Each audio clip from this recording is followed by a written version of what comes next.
Hello नमस्कार दोस्तों।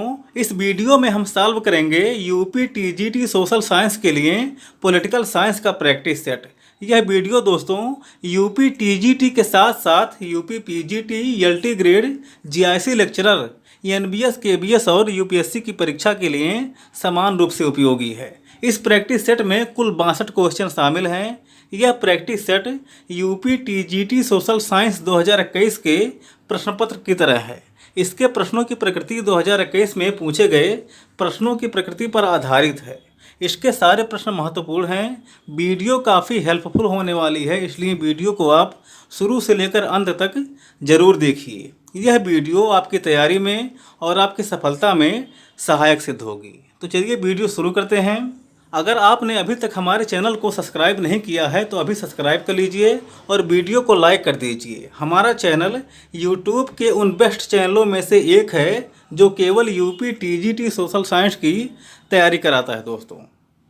इस प्रैक्टिस सेट का पहला क्वेश्चन है दोस्तों, किस हिंदू शास्त्र में यह कहा गया है कि यद्यपि राजा इंसान है फिर भी उसे किसी से नफरत नहीं करनी चाहिए क्योंकि वह मनुष्य के आकार में एक ईश्वर है। ऑप्शन में दिया है भगवत गीता, महाभारत, मनुस्मृति और ऋग्वेद। तो इसका सही उत्तर क्या है? इसका सही उत्तर है दोस्तों option number C, Manusmriti. Manusmriti दोस्तों हिंदू धर्म का एक प्राचीन धर्मशास्त्र है। इसी में कहा गया है कि यद्यपि राजा इंसान है फिर भी उसे किसी से नफरत नहीं करनी चाहिए क्योंकि वह मनुष्य के आकार में एक ईश्वर है। तो आप इसको याद रखेंगे। फिर अगला क्वेश्चन है दोस्तों, केंद्रीय सतर्कता आयोग अधिनियम किस वर्ष पारित किया गया था? ऑप्शन में दिया है वर्ष 2005, वर्ष 2003, वर्ष 2004 और वर्ष 1999। तो इसका सही उत्तर क्या है? इसका सही उत्तर है दोस्तों ऑप्शन नंबर बी, वर्ष 2003। केंद्रीय सतर्कता आयोग अधिनियम दोस्तों 2003 में पारित किया गया था। केंद्रीय सतर्कता आयोग का गठन 1964 में संथानम समिति की सिफारिश पर किया गया था। यह दोस्तों भारत सरकार के विभिन्न विभागों के अधिकारियों और कर्मचारियों से संबंधित भ्रष्टाचार को नियंत्रित करने वाली सर्वोच्च संस्था है। यह संवैधानिक दर्जा प्राप्त एक बहुसदस्यीय संस्था है। तो आप इसको याद रखेंगे। बढ़ते हैं आगे। फिर अगला क्वेश्चन है दोस्तों क्वेश्चन नंबर 3, कौटिल्य की प्रसिद्ध रचना कौन सी है? ऑप्शन में दिया है शुक्र नीति, अर्थशास्त्र, मनुस्मृति और धर्मशास्त्र। तो इसका सही उत्तर क्या है? इसका सही उत्तर है ऑप्शन नंबर बी, अर्थशास्त्र।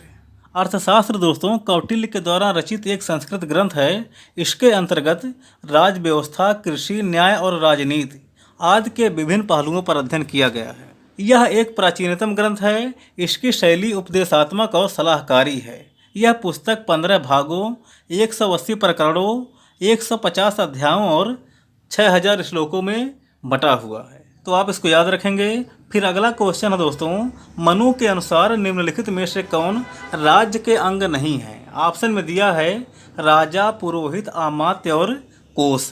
तो इसका सही उत्तर क्या है? इसका सही उत्तर है दोस्तों ऑप्शन नंबर बी, पुरोहित।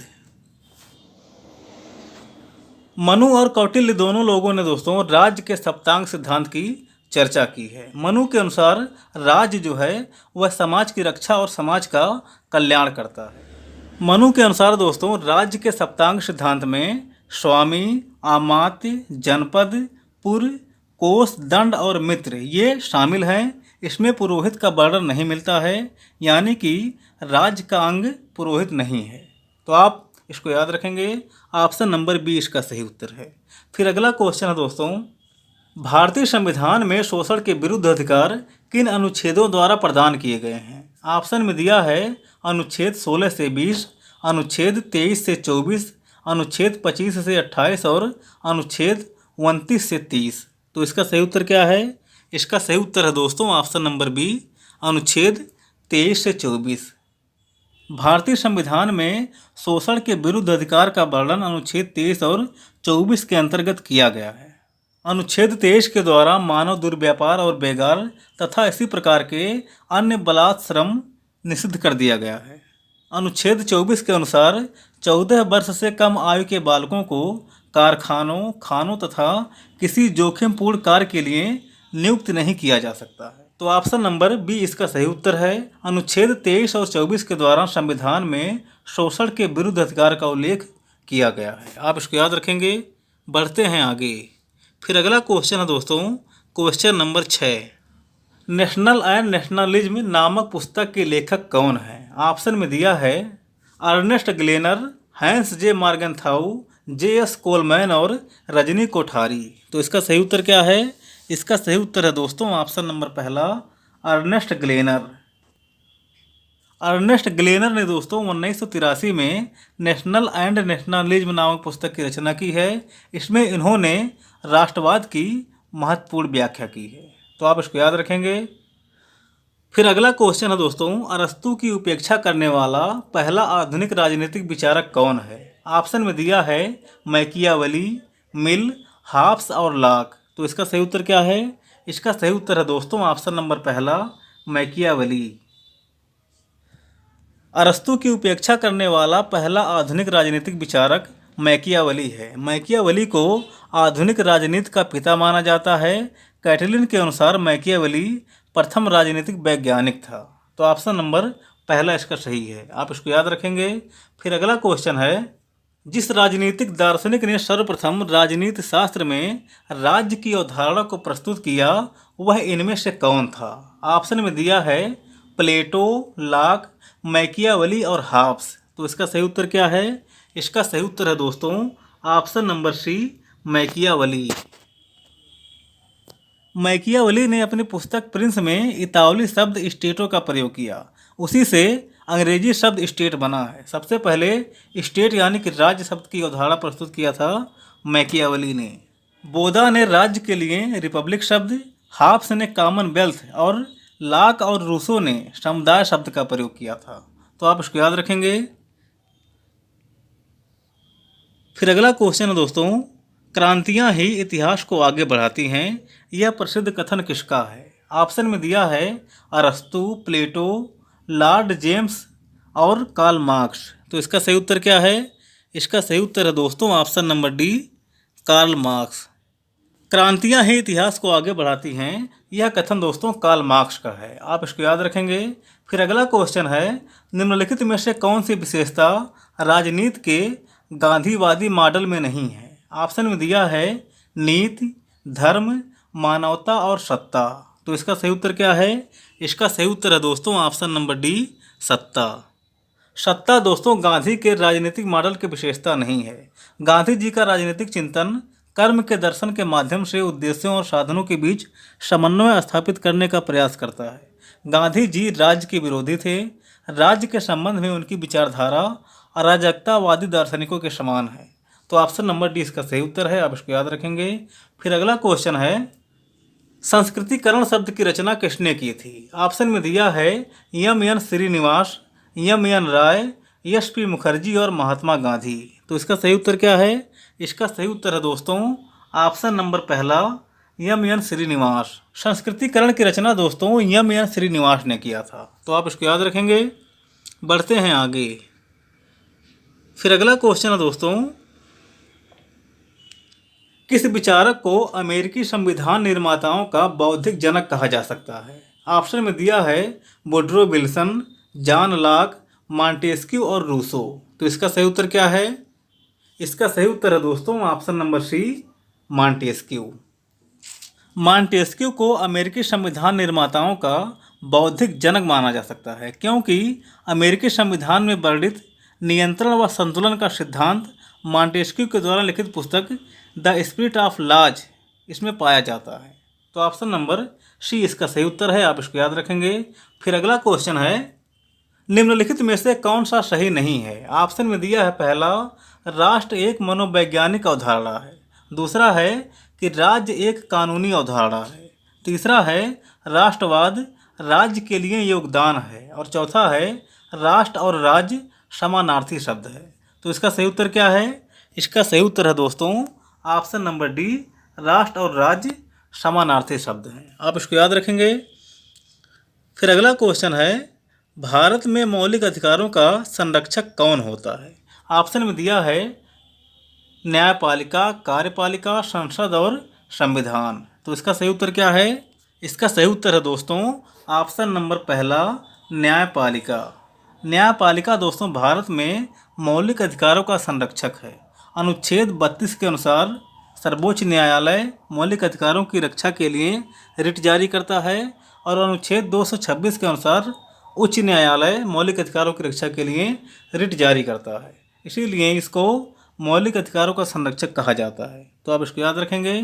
फिर अगला क्वेश्चन है, मैं अधिकतम व्यक्तियों के अधिकतम सुख के सिद्धांत में विश्वास नहीं करता। एकमात्र वास्तविक सम्मानजनक सिद्धांत सभी का अधिकतम विकास। उपर्युक्त कथन किस राजनीतिक विचारक का है?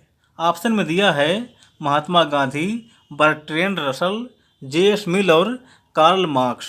तो इसका सही उत्तर क्या है? इसका सही उत्तर है दोस्तों ऑप्शन नंबर पहला, महात्मा गांधी। यह कथन दोस्तों महात्मा गांधी का है, यह विचार। आप इसको याद रखेंगे। फिर अगला क्वेश्चन है क्वेश्चन नंबर 16।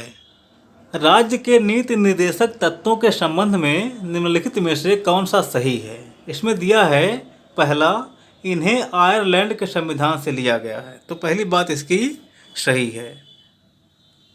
डीपीएसबी को नीति निर्देशक तत्वों को आयरलैंड के संविधान से लिया गया है। फिर दूसरा है, इन्हें संविधान के भाग 5 में शामिल किया गया है। भाग 5 में शामिल है। नीति निर्देशक तत्वों को संविधान के भाग 4 में रखा गया है। तीसरा है, इनका उद्देश्य प्रजातंत्र को सामाजिक और आर्थिक आधार प्रदान करना है। तो यह बात सही है। फिर अगला है, राज्यों को इन्हें अनिवार्य रूप से लागू करना होता है। यह बात गलत है। अनिवार्य रूप से लागू नहीं करना होता है, राज्य अपनी सुविधा के अनुसार लागू करता है। फिर अगला है, सब तत्व गांधीवादी विचारधाराओं से प्रेरित हैं। तो सब तत्व इसके प्रेरित नहीं हैं, कुछ तत्व प्रेरित हैं। कौन कौन से अनुच्छेद हैं? अनुच्छेद 40, 43, 46, 47 और 48, ये अनुच्छेद गांधीवादी विचारधाराओं से प्रेरित हैं। तो इसमें से दोस्तों इसका पहला और तीसरा सही है।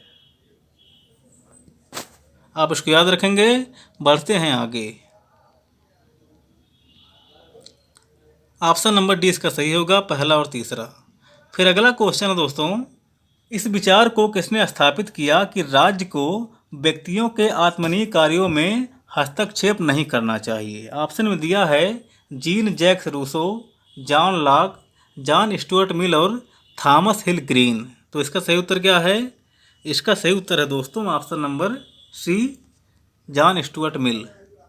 जॉन स्टुअर्ट मिल ने दोस्तों अपनी पुस्तक ऑन लिबर्टी में 2 प्रकार की स्वतंत्रता का उल्लेख किया है। पहला है स्व विषयक स्वतंत्रता और दूसरा है पर विषयक स्वतंत्रता। तो स्व विषयक है, राज्य को व्यक्तियों के आत्मनीय कार्यों में हस्तक्षेप नहीं करना चाहिए।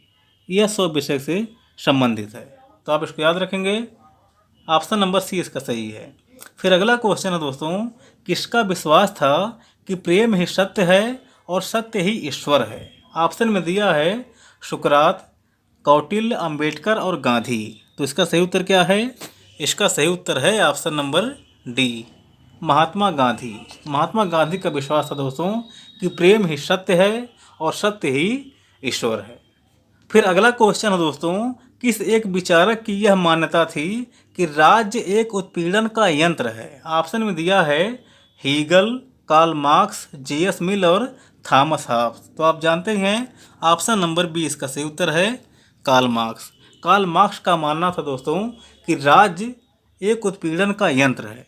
आप इसको याद रखेंगे। बढ़ते हैं आगे।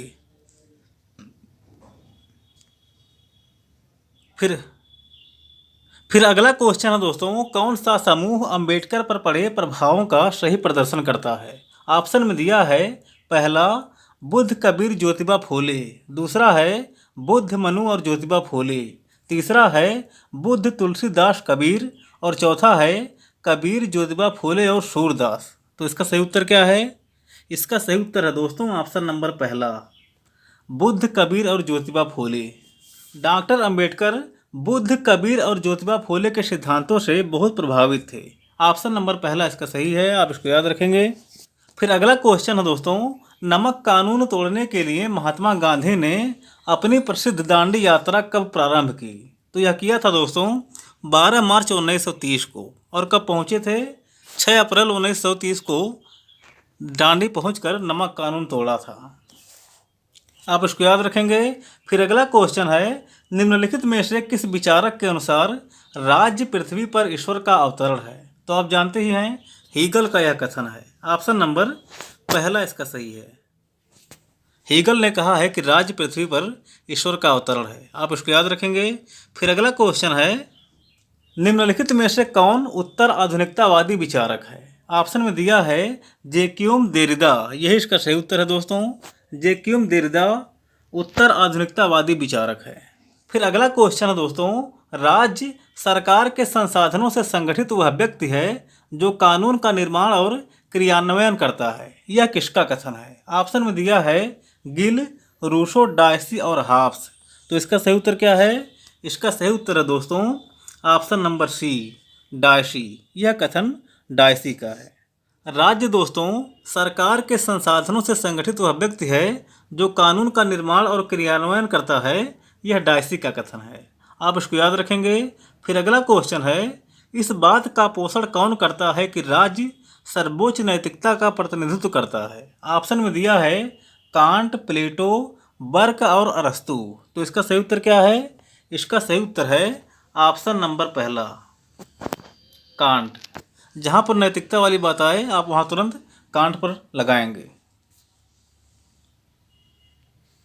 फिर अगला क्वेश्चन है दोस्तों, राज्य का कार्य एक उत्तम जीवन के मार्ग में आने वाली बाधाओं को दूर करना है। यह कथन किसका है? ऑप्शन में दिया है टॉमस एक्विनाश का, मिल का, लाभ का या ग्रीन का। तो किसका कथन है? यह कथन है दोस्तों ग्रीन का। ऑप्शन नंबर डी इसका सही उत्तर है। टी.एच. ग्रीन के अनुसार राज्य का कार्य एक उत्तम जीवन के मार्ग में आने वाली बाधाओं को बाधित करना है। यानी कि ग्रीन ने राज्य की भूमिका को नकारात्मक ढंग से प्रस्तुत किया है, जिसका अर्थ होता है बाधाओं को बाधित करना। यानी कि अशिक्षा, नशाखोरी और असुरक्षा से व्यक्तियों को आज़ाद करके राज्य उनके जीवन को अच्छा बना सकता है। तो आप इसको याद रखेंगे। फिर अगला क्वेश्चन है, निम्नलिखित में से कौन संप्रभुता के वैधानिक सिद्धांत का आलोचक नहीं है? ऑप्शन में दिया है क्रैब, हॉलैंड, गार्नर और डिग्बी। तो इसका सही उत्तर क्या है? इसका सही उत्तर है दोस्तों option number C, Garner. Krabbe, Holland और डिग्बी दोस्तों बहुलवादी विचारक हैं। इन्होंने संप्रभुता के वैधानिक सिद्धांत की आलोचना की है, जबकि गार्नर ने संप्रभुता के वैधानिक सिद्धांत का समर्थन किया है। आप इसको याद रखेंगे। फिर अगला क्वेश्चन है, व्यापारिक राज्य के सिद्धांत को किसने अभिव्यक्त किया? व्यापारिक राज्य के सिद्धांत को किसने अभिव्यक्त किया? ऑप्शन में दिया है पहला रोज क्रांस, एडक स्मिथ, रॉबर्ट कॉक्स और फेंगिस। तो इसका सही उत्तर क्या है? इसका सही उत्तर है दोस्तों ऑप्शन नंबर पहला, रोज क्रांस। रोज क्रांस ने व्यापारिक राज्य के सिद्धांत को अभिव्यक्त किया है। तो आप इसको याद रखेंगे। बढ़ते हैं आगे। फिर अगला क्वेश्चन है दोस्तों, राज्य की सापेक्ष स्वायत्तता की संकल्पना किसके नाम के साथ जुड़ी हुई है? ऑप्शन में दिया है लेनिन, स्टालिन, ग्रामसी और माओ त्से तुंग। तो इसका सही उत्तर क्या है? इसका सही उत्तर है दोस्तों ऑप्शन नंबर सी, ग्रामसी। राज्य की सापेक्ष स्वायत्तता की संकल्पना दोस्तों ग्रामसी के साथ जुड़ी हुई है। ग्रामसी एक वामपंथी विचारक थे। इनका जन्म इटली में हुआ था। ग्रामसी ने राज्य के कई मान्यताओं को स्वीकार न करते हुए बुर्जुआ वर्ग का एक नया विश्लेषण प्रस्तुत किया है। तो आप इसको याद रखेंगे। फिर अगला क्वेश्चन है, भारतीय राजनीति को मांगजन्य व्यवस्था और आदेशात्मक व्यवस्था के बीच संघर्ष का काल किसके अनुसार माना गया है? ऑप्शन में दिया है रजनी कोठारी, पार्थ चटर्जी, लॉर्ड सुसेन रुडोल्फ और माइनर वीनर। तो इसका सही उत्तर क्या है? इसका सही उत्तर है दोस्तों ऑप्शन नंबर सी, लॉर्ड सुसेन और रुडोल्फ।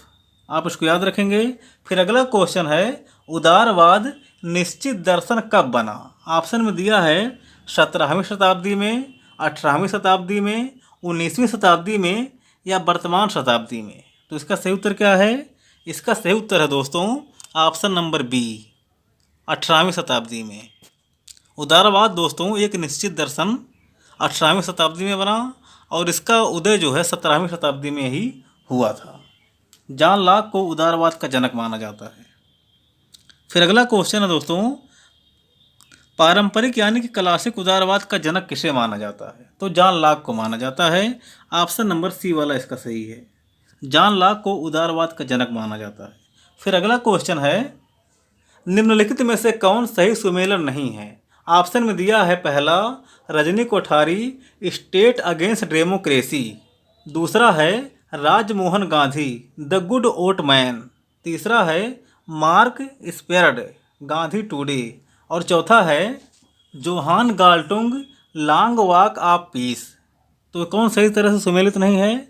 ऑप्शन नंबर डी सही तरह से सुमेलित नहीं है। जोहान गाल्टुंग ने दोस्तों पीस बाय पीसफुल नामक पुस्तक 1996 में लिखी थी, और लॉन्ग वॉक ऑफ पीस नामक पुस्तक 2018 में प्रियंका उपाध्याय ने लिखा था। तो ऑप्शन नंबर डी इसका सही तरह से सुमेलित नहीं है, आप इसको याद रखेंगे। फिर अगला क्वेश्चन है दोस्तों, किस विचारक का कहना था कि आज्ञा पालन की संभावित शरारत विरोध की संभावित शरारतों से कम है? ऑप्शन में दिया है जेएस मिल, जेम्स मिल, बेंथम और ब्लैक स्टोन। तो इसका सही उत्तर क्या है? इसका सही उत्तर है दोस्तों option number C Bentham. Bentham का कहना था दोस्तों कि आज्ञा पालन की संभावित शरारत विरोध की संभावित शरारतों से कम है, आप इसको याद रखेंगे। फिर अगला क्वेश्चन है, निम्नलिखित में से कौन विश्वास करता था कि राज्य सदैव ही एक दमनकारी संस्था होती है, यह कभी भी प्रजातांत्रिक संस्था नहीं हो सकती? ऑप्शन में दिया है लॉक, रूसो, बेंथम और मार्क्स। तो इसका सही उत्तर क्या है? इसका सही उत्तर है दोस्तों option number D Marx. Karl Marx का ऐसा विश्वास था। फिर अगला क्वेश्चन है दोस्तों, स्टेट एंड माइनॉरिटी के लेखक कौन हैं? ऑप्शन में दिया है गांधी जी, डॉक्टर अंबेडकर, गोखले और जवाहरलाल नेहरू। तो इसका सही उत्तर क्या है? इसका सही उत्तर है दोस्तों option number B doctor Ambedkar. State and minority के लेखक हैं दोस्तों डॉक्टर अंबेडकर। डॉक्टर अंबेडकर की पुस्तकों को आप याद रखेंगे, पिछली बार एक क्वेश्चन पूछा गया था।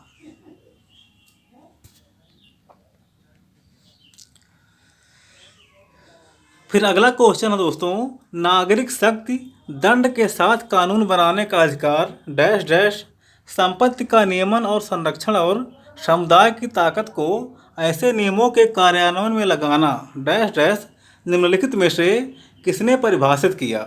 उपर्युक्त सभी केवल आम जनता के भलाई के लिए हैं। ऑप्शन में दिया है Rousseau, Karl Marx, John Locke और जेएस मिल। तो इसका सही उत्तर क्या है? इसका सही उत्तर है दोस्तों option number C John Locke. John Locke के सामाजिक समझौता सिद्धांत के तहत सभी व्यक्तियों ने भाग लिया था तथा उन्होंने अपने केवल प्राकृतिक कानून को लागू करने का तथा उसके विरोध के लिए सजा देने का अधिकार सारे समाज को अर्पित किया था। अन्य सभी नैसर्गिक अधिकार व्यक्ति को जो प्राकृतिक अवस्था में प्राप्त थे वह उन्होंने समाज को अर्पित नहीं किया। इस प्रकार जो ताकत समाज को प्रदान की गई थी वह सीमित थी। इस समझौते के अंतर्गत दो समझौते हुए, जिसमें पहले समझौते से सिविल समाज और दूसरे समझौते से शासन की स्थापना की गई। शासन की स्थापना एक साधन के रूप में की गई थी ताकि समाज के उद्देश्यों को पूरा किया जा सके। तो इसको दोस्तों जॉन लॉक ने परिभाषित किया है, आप इसको याद रखेंगे। फिर अगला क्वेश्चन है, सामान्यतया दार्शनिक उपागम का संस्थापक निम्नलिखित चिंतकों में से किन्हें समझा जाता है? ऑप्शन में दिया है प्लेटो और अरस्तु, हॉब्स, लॉक और रूसो, जेरमी बेंथम, जेएस मिल और कांट और हीगल। तो इसका सही उत्तर क्या है? इसका सही उत्तर है दोस्तों ऑप्शन नंबर पहला प्लेटो और अरस्तु। प्लेटो और अरस्तु को दोस्तों दार्शनिक उपागम का संस्थापक माना जाता है।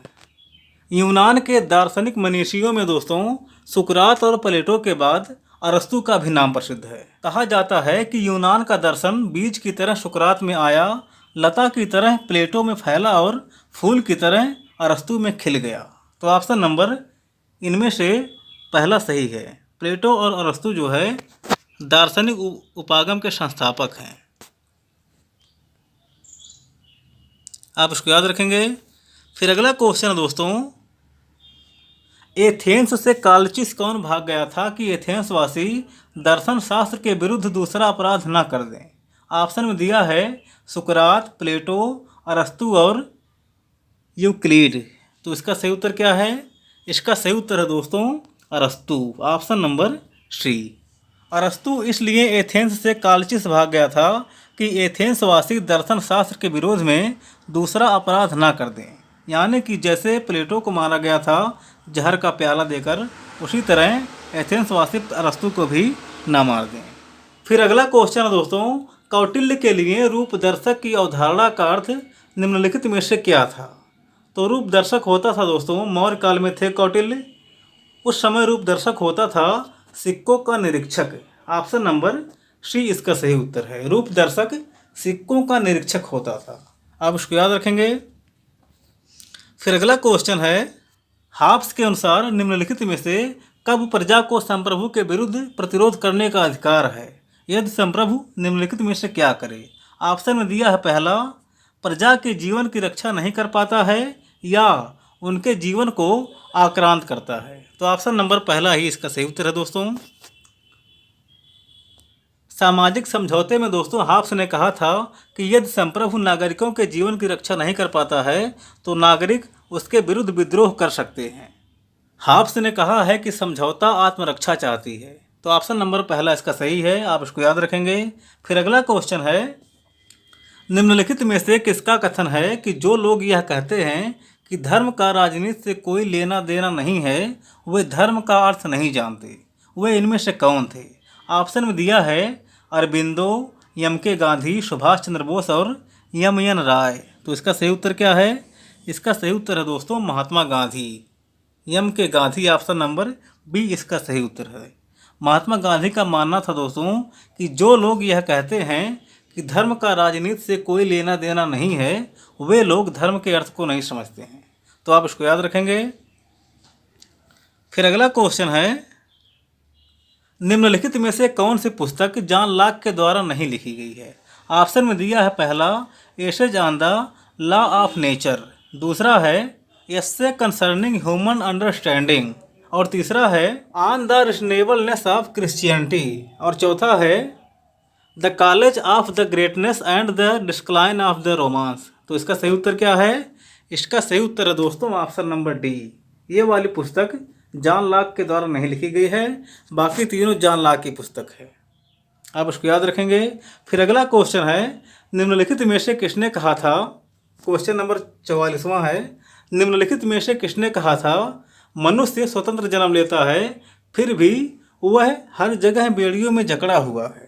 तो आप जानते ही हैं यह रूसो का कथन है। आप इसको याद रखेंगे।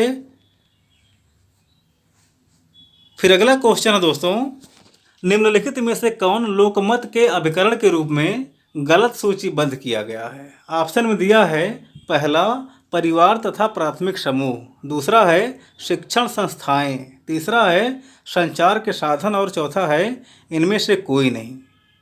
फिर अगला क्वेश्चन है दोस्तों, निम्नलिखित में से कौन लोकमत के अभिकरण के रूप में गलत सूचीबद्ध किया गया है?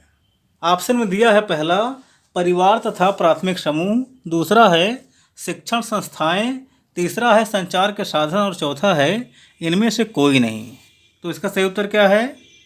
देखिए, परिवार तथा प्राथमिक समूह, शिक्षण संस्थाएं, संचार के साधन, राजनीतिक दल और दबाव समूह, विधानमंडल और समाचार पत्र, ये सभी लोकमत के अभिकरण हैं। तो इसका सही उत्तर क्या होगा? ऑप्शन नंबर डी इसका सही उत्तर होगा, इनमें से कोई नहीं। ये सारे लोकमत के अभिकरण हैं, इनमें से कोई गलत सूचीबद्ध नहीं किया गया है। आप इसको याद रखेंगे। फिर अगला क्वेश्चन है दोस्तों, क्वेश्चन नंबर 46, निम्नलिखित अभिकथनों में से कौन से कथन कल्याणकारी राज्य की परिभाषा के विषय में सत्य हैं? ऑप्शन नंबर सी इसका सही उत्तर है दोस्तों।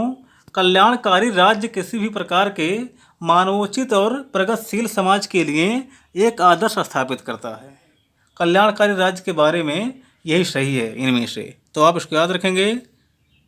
फिर अगला क्वेश्चन है, प्रतिनिधित्व का रूढ़िवादी सिद्धांत प्रतिनिधित्व के किस प्रतिरूप का समर्थन करता है? ऑप्शन में दिया है पहला, न्यासी प्रतिरूप, दूसरा है प्रत्यायोजित प्रतिरूप, तीसरा है सदृश्यता प्रतिरूप और चौथा है जनादेश प्रतिरूप। तो इसका सही उत्तर क्या है? इसका सही उत्तर है दोस्तों ऑप्शन नंबर पहला, न्यासी प्रतिरूप। प्रतिनिधित्व का रूढ़िवादी सिद्धांत दोस्तों प्रतिनिधित्व के न्यासी प्रतिरूप का समर्थन करता है। आप इसको याद रखेंगे। फिर अगला क्वेश्चन है, संप्रभुता के सिद्धांत को किसमें व्यक्त किया गया था? तो संप्रभुता के सिद्धांत को दोस्तों 1648 में वेस्टफेलिया की संधि में व्यक्त किया गया था। ऑप्शन नंबर सी वाला इसका सही है। आप इसको याद रखेंगे। फिर अगला क्वेश्चन है दोस्तों, बहुलवादी चिंतक सामान्यतः राज्य को निम्न में से एक के रूप में व्यक्त करते हैं। किसके रूप में व्यक्त करते हैं, इनमें से बताना है। ऑप्शन में दिया है समुदायों का समुदाय, एक दमनकारी यंत्र, सर्वशक्तिमान संस्था और ऐसी संस्था जिसमें संप्रभुता अविभाज्य रहती है। तो इसका सही उत्तर क्या है? इसका सही उत्तर है दोस्तों ऑप्शन नंबर पहला, समुदायों का समुदाय। बहुलवादी चिंतक दोस्तों राज्य को समुदायों का समुदाय मानते हैं। आप इसको याद रखेंगे। फिर अगला क्वेश्चन है, निम्नलिखित में से कौन सा जोड़ा सुमेलित नहीं है? ऑप्शन में दिया है पहला, विधि सम्मत संप्रभुता कानूनी। तो विधि सम्मत संप्रभुता दोस्तों कानूनी संप्रभुता होती है, यह सही तरह से सुमेलित है। फिर अगला है यथार्थ संप्रभुता तथ्यात्मक। तो यथार्थ संप्रभुता दोस्तों तथ्यात्मक होता है, तो यह भी इसका सही है। फिर तीसरा है नामधारी संप्रभुता, वह जो शक्ति यथार्थ में प्रयोग करता है, वह जो शक्ति यथार्थ में प्रयोग करता है। नामधारी संप्रभुता वह नहीं होता है। जो शक्ति को यथार्थ रूप में प्रयोग करता है उसको वास्तविक संप्रभु माना जाता है। तो यही इसका जो है सही तरह से सम्मिलित नहीं है। फिर अगला है लोकप्रिय संप्रभुता जनता की शक्ति होती है। तो यह भी इसका सही है। इसमें ऑप्शन नंबर सी इसका सही उत्तर होगा। आप इसको याद रखेंगे।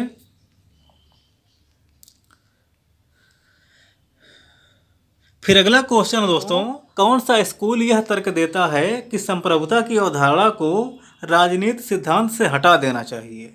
ऑप्शन में दिया है बहुलवाद, आदर्शवाद, फांसीवाद और मार्क्सवाद। तो इसका सही उत्तर क्या है? इसका सही उत्तर है ऑप्शन नंबर पहला, बहुलवाद। बहुलवादी विचारक दोस्तों राज्य की संप्रभुता को स्वीकार नहीं करते हैं। उनका मानना है कि राज्य भी अन्य समुदायों की तरह एक समुदाय है, इसको सर्वोच्च स्थिति में नहीं रखा जाना चाहिए। इसलिए ये लोग कहते हैं कि संप्रभुता की अवधारणा को राजनीतिक विज्ञान से हटा देना चाहिए। तो आप इसको याद रखेंगे। ऑप्शन नंबर पहला इसका सही है, बहुलवाद। फिर अगला क्वेश्चन है दोस्तों, निम्नलिखित में से कौन संप्रभुता की बहुलवादी अवधारणा से नहीं जुड़ा हुआ है? ऑप्शन में दिया है मैटलैंड, क्रैब, हीगल और दुर्खीम। तो इसका सही उत्तर क्या है? इसका सही उत्तर है दोस्तों ऑप्शन नंबर सी, हीगल।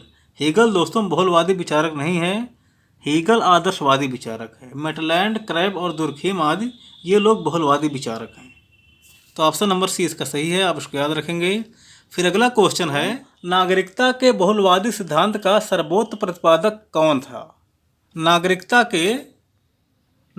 के बहुलवादी सिद्धांत का कौन था? यह था दोस्तों B.S. टर्नर। ऑप्शन नंबर सी वाला इसका सही है। B.S. टर्नर नागरिकता के बहुलवादी सिद्धांत का सर्वोच्च प्रतिपादक था। आप इसको याद रखेंगे। फिर अगला क्वेश्चन है, संप्रभुता का मूल शब्द क्या है? तो आप जानते ही हैं, सुपर एनस है संप्रभुता का मूल शब्द। ऑप्शन नंबर पहला इसका सही है। संप्रभुता का मूल शब्द सुपर एनस है। संप्रभुता शब्द जो है सुपर एनस से बना है। फिर अगला क्वेश्चन है दोस्तों, भारतीय संघ प्रमुखतः आधारित है संघ व्यवस्था जो पाई जाती है कहाँ पे? ऑप्शन में दिया है कनाडा में, अमेरिका में, नाइजीरिया में और ऑस्ट्रेलिया में। तो इसका सही उत्तर क्या है? ऑप्शन नंबर पहला इसका सही उत्तर है दोस्तों, कनाडा में। कनाडा में जिस तरह की संघीय व्यवस्था पाई जाती है उसी तरह भारत में भी पाई जाती है। भारत की संघीय व्यवस्था कनाडा के संघीय व्यवस्था पर आधारित है। तो आप इसको याद रखेंगे। ऑप्शन नंबर पहला इसका सही था, कनाडा। फिर अगला क्वेश्चन है दोस्तों, अमेरिकी राष्ट्रपति के बारे में दिए गए विकल्पों में से कौन से कथन सही हैं? ऑप्शन में दिया है पहला, अमेरिकी राष्ट्रपति केवल एक बार पुनर्निर्वाचित हो सकते हैं। तो अमेरिका के राष्ट्रपति के बारे में दोस्तों पहली बात सही है, अमेरिका के राष्ट्रपति केवल एक बार पुनर्निर्वाचित हो सकते हैं। फिर अगला देशद्रोह, घूसखोरी तथा अन्य अपराधों के लिए उस पर महाभियोग लगाया जा सकता है। तो यह भी बात अमेरिका के राष्ट्रपति के बारे में सही है।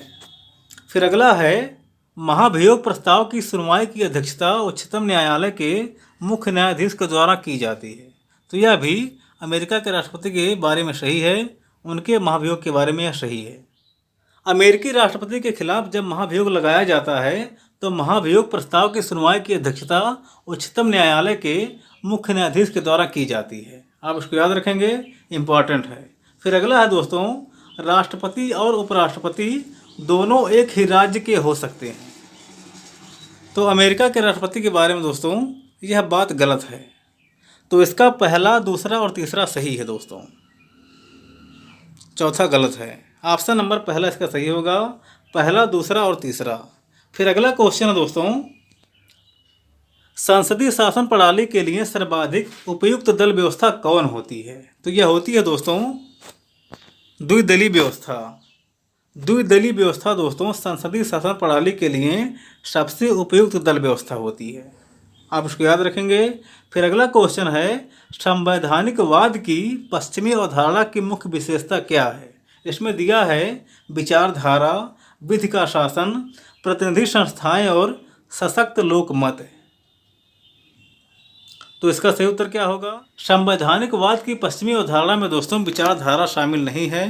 इसके अलावा विधि का शासन, प्रतिनिधि संस्थाएं और सशक्त लोकमत ये सब शामिल हैं।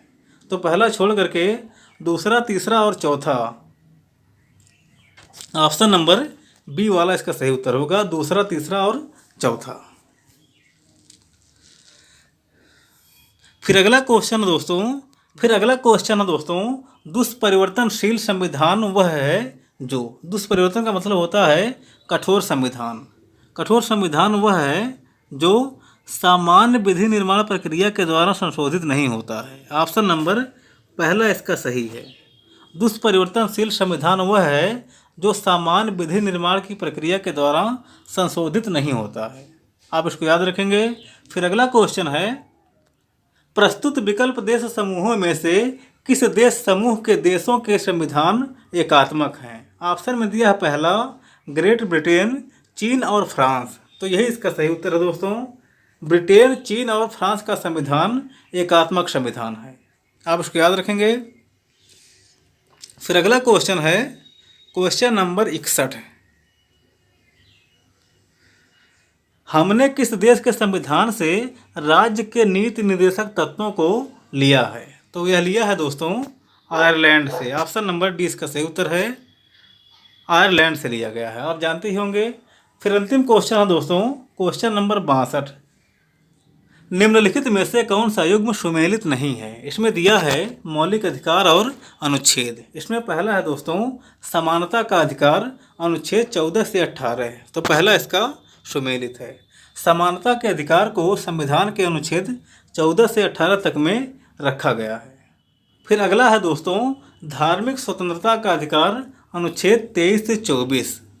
अनुच्छेद 23 से 24 तक में दोस्तों शोषण के विरुद्ध अधिकार है, और धार्मिक स्वतंत्रता का अधिकार अनुच्छेद 25 से 28 तक में है। तो बी वाला इसका सुमेलित नहीं है। ऑप्शन नंबर बी ही इसका सही उत्तर है। संस्कृति और शिक्षा संबंधी अधिकार अनुच्छेद 29-30 में है, और स्वतंत्रता का अधिकार अनुच्छेद 19 से 22 तक में दिया गया है।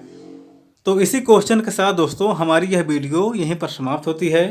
अब हम मिलेंगे अगली वीडियो में, तब तक के लिए जय हिंद।